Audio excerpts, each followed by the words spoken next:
my vlog! Oh, say hello to my vlog. Morning. Okay guys, so ngayong umaga ay Saturday at napakaganda ng araw o ng panahon. 18 degrees or 19 degrees o 20 degrees na. At ngayon ay pupunta kami saan tayo pupunta? Service Ontario. Ayan, sa Service Ontario kami pupunta kasi magre-renew kami ng health card. Ayan. So health card renewal. Try natin mag-walk-in. So ngayon ay itatry namin mag-walk-in.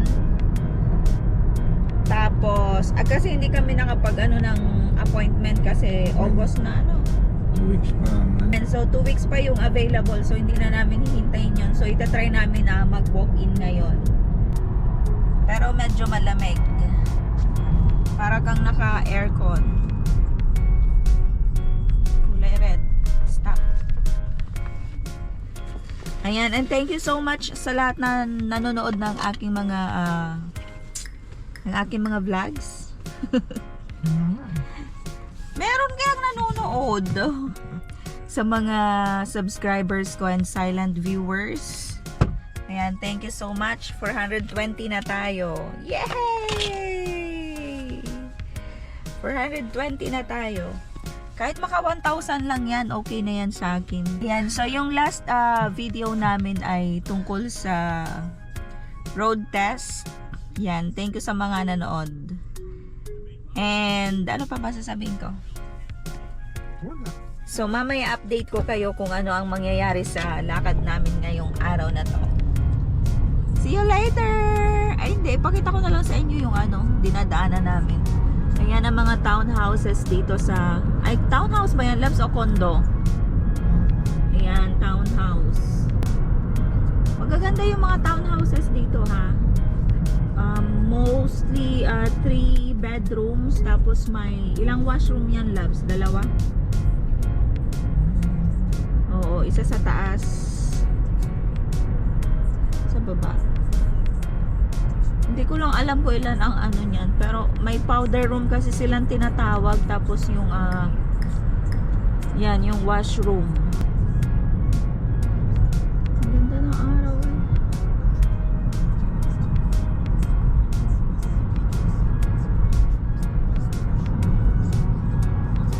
So 15 minutes ito guys, simula doon sa tinitira namin papunta doon sa Service Ontario.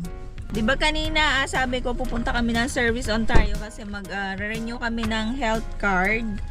So 9 o'clock nagpapasok sila dito sa loob. Tapos kailangan nandyan ka na kasi walk-in nga kami, 'di ba? Kasi maraming mga nag-online, so mas priority 'yon, 'di ba, Labs? Kaya umaga kami, tapos ayun, pinapasok na, so bibigyan ng number. May number doon. Pero yung na-receive nga namin na letters kasi meron ng form, so fill out yun ni Paul namin. Kaya lang hindi yun pala yung kailangan na form. So if ever na makareceive kayo ng mga letters galing sa Service Ontario, wag nyo nang i-fill out yung form kasi meron ditong form na bagong pipill outan, ba? Yan, kasi iba-iba yung mga, halimbawa, bago ka, tapos for renewal. So, iba-iba yung form na ginagamit. Tapos, after 1 hour, inabot kami ng 1 oras dun sa loob kasi syempre may pila. Tapos, ano ba yan, Labs? 3 kami, si Amber, si ako, tapos si Paul. Si Apo. Ayan, so, ano nangyari, Labs? Narin yun. Ayan, so na-renew na. Kaya lang yung sa akin kasi medyo natagalan kasi 2 beses nga akong pinicturan kasi may meron ba siya hindi na sa computer? Meron din siya hindi na input. Yan, yung hindi na input, so hindi nagtatama yung mga information. Kaya tumawag pa siya sa saan yan? Supervisor niya. Yan, siguro sa supervisor or head nila na there's something wrong. Pero okay naman na. So uwi na kami ngayon at meron na kaming bagong health card. Number ba? Health card number. Hindi, parehas pa rin. Parehas pa rin pala yung number pero bago na siya. Kasi dapat ba ilan? 3 months before? 3 months before siya ma-expired, dapat makapag-renew na kayo. And if ever na merong changes dun sa mga sa name, sa address, sa citizenship ninyo, kailangan ninyong i-inform yung Service Ontario para makorek yon. Ayan, so guys, tapos na tayo sa health card renewal. Ayan, so paalis na kami dito sa Service Ontario and hindi namin alam kung saan pupunta. Tulog pa si Amber. By the way, kasi si Amber is minor, so yung pipirmahan doon, si Paul na yung pumirma. Tapos, hindi naman siya kailangan physically kasi minor pa siya, so hindi naman siya pipicturan.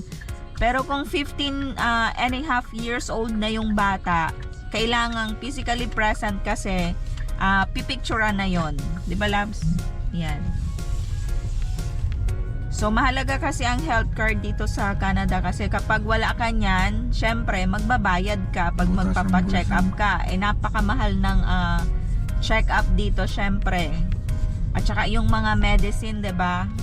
So kailangan meron lahat ng tao dito sa Canada ng health card para totally wala kang binabayaran for check-ups, and kung magkasakit ka, 'di ba? So wala ka talagang babayaran kahit na isang kusing, isang dollar. So zero talaga yung bill mo. Kaya yan ang maganda dito sa Canada.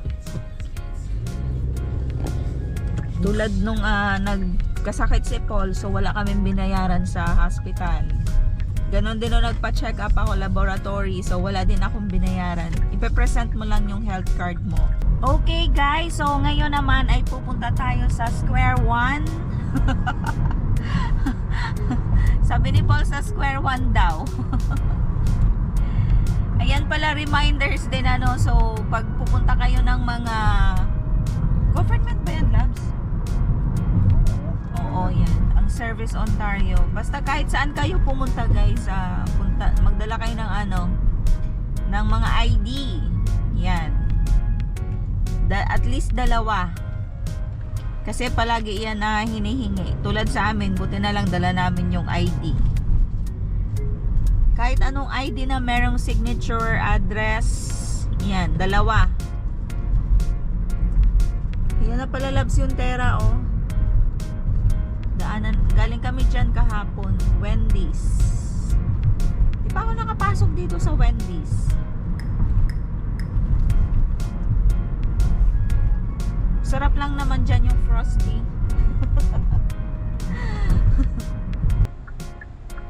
Aba, naka-red naman eh.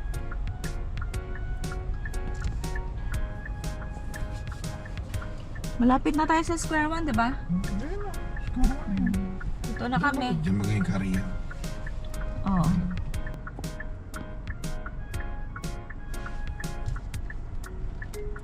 Ayos yan. Tinanong yung license mo baga, Labs. Anong sabi? May sticker kasi. Have you been recently, ano ba yun? Test? Hindi. Yung nirenew ko daw ba? Sabi I just got my G license yesterday. Ang ganda, guys, di ba? Ayan. So, ayan ang Square One. Malaki ba yan, Labs? O mas malaki yung Eaton Mall?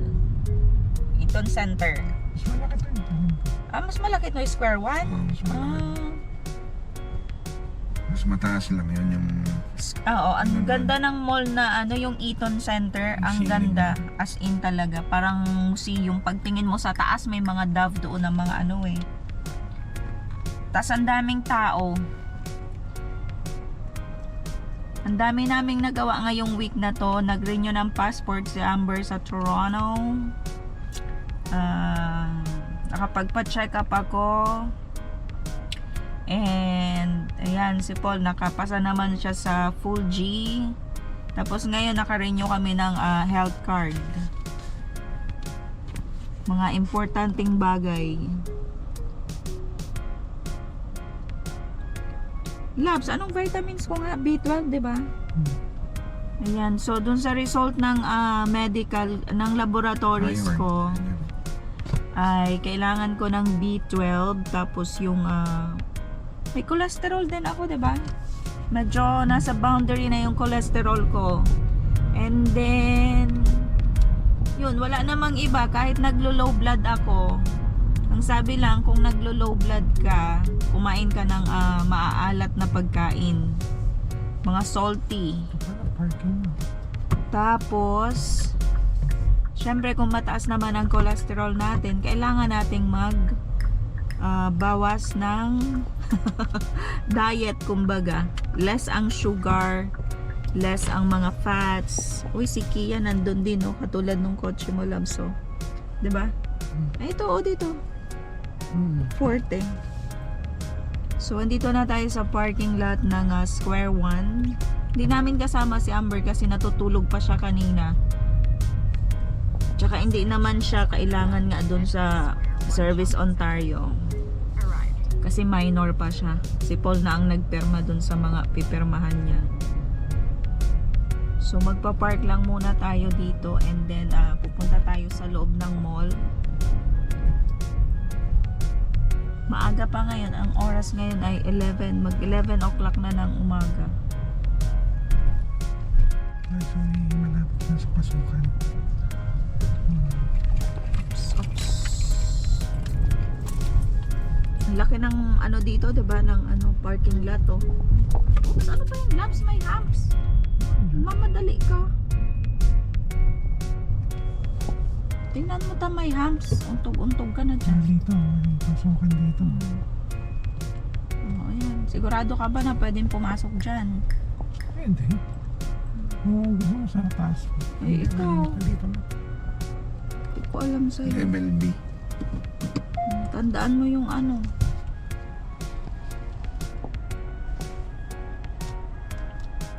Level B. Ayan. So, papasok tayo dito, guys. Papunta sa mall. Ay! May ano pa pala? Para sa mall na dahil. I-off ko na kasi baka may nakasakay. Bumaba kami ng ano. Saan na tayo? Doon.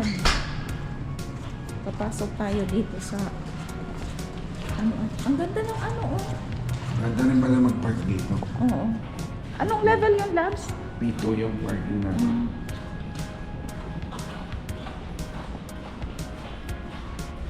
Ayan.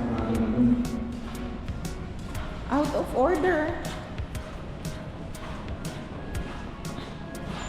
Tayo sa, ayan.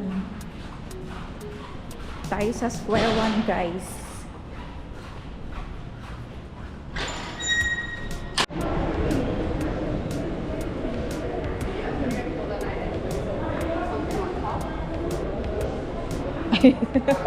Nakaano na pala ako. Pa-video na pala to.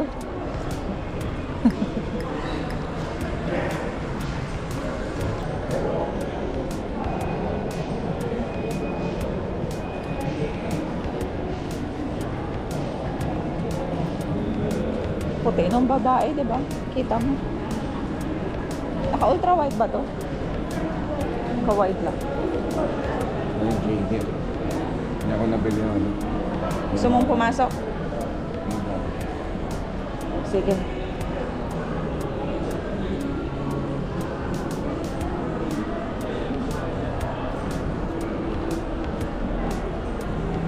Or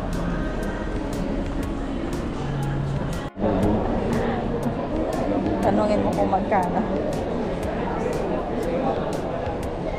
Excuse me, how much is this? 25 years. Oh, okay. 25. Labubo ba yun? 25 each. Magkano yung lab sa peso? 800.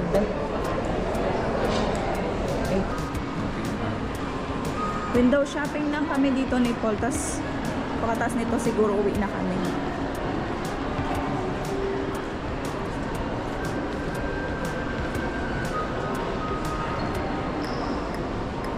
Labs, Old Navy ba gayon? Ito ba? Saan ba yun? Ah,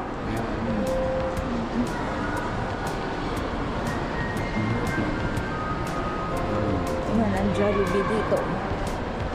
Pasok tayo dito sa Jollibee.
Labs, bahanan mo yung yung drinks. Tayo. Patayo pa. Update tayo guys. So, papunta na kami sa parking lot.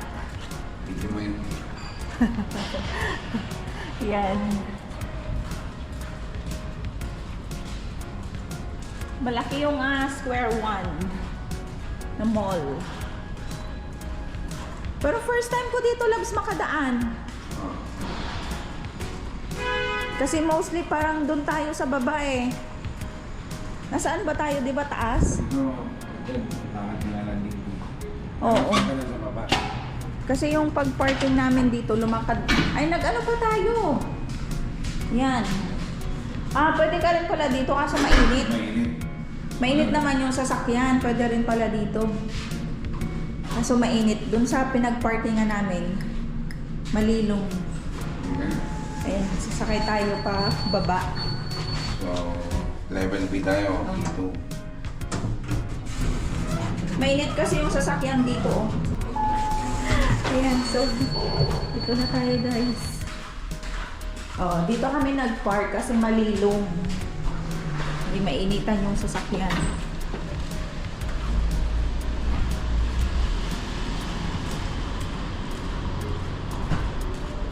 Kesa doon sa baba, mainit.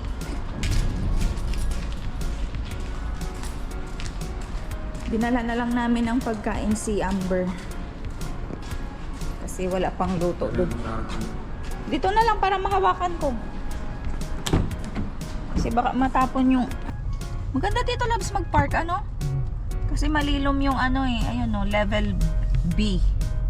Level B. Oh, hindi mo binasa. Oops, wait lang.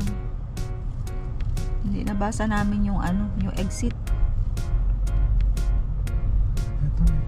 Ha? Exit dyan, ayan. Oh, ayan, exit ka. Saan ka? Korea? O dito sa kabila, City Center. Dito ka sa Korea. Ayan. Ganyan, oh guys.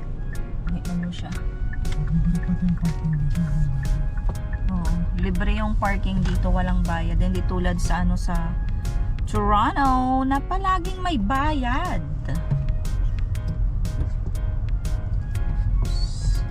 Stop. Turn left. Turn left. Ayan ang square one guys. Oh, ayan. Namimiss mo ang Jollibee, punta ka lang dyan sa Square One. Tapos saan pa yung isa, Labs? May isa pang ano Jollibee dito eh. Maraming Jollibee dito sa Mississauga? Ontario. Lima yata ang Jollibee dito eh. Lima. Dalawa pa lang kasi yung napuntahan ko na Jollibee dito kaya. Pero sabi ni Paul mga 5 daw yan. Mississauga meron din. Masarap dun yung ano, palabok guys. Ano Labs? Sarap no? Sarap yung balabok. Parang lasang, amoy mo yung bawang, tapos ano ba yun? Yun na nagpapasarap dun. Oo. Masarap yung palabok. Masarap naman lahat kinain namin. Ang mga building dito sa ano, Square One. Malapit kasi kami sa ano, sa city. Nasa city naman talaga tayo. Nasa city naman kasi kami, kaya malapit kami sa lahat ng pasyalan, school, mall, ayan. At least nakikita nila kung ano yung hitsura ng ano, Mississauga.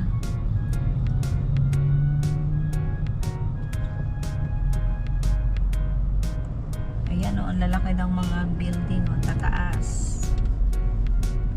Sino nagbusina?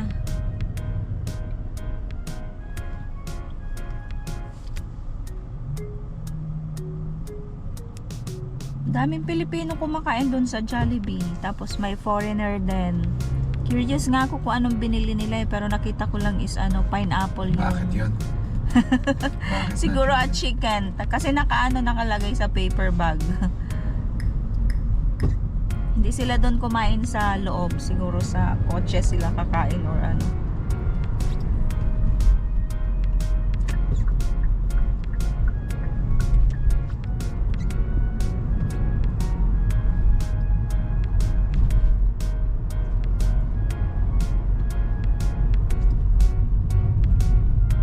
Ang haba ng bus oh. Ganyan ang bus dito. Mahahaba.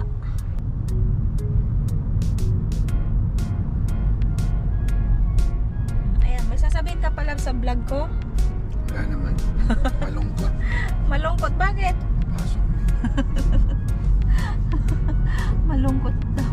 Sa Tuesday, di ba? Holiday sa Monday. Oh, pwede pa tayong mag-ano sa Monday. Maligo sa lake. Doon na lang sa walang bayad. Ayan ang bus dito. Oh. Yan, ang haba. Okay guys, so hanggang dito na siguro ang vlog namin ngayong araw ng Saturday. And may sasabihin ka? Wala naman daw sasabihin si Paul. So see you sa next vlog. Bye!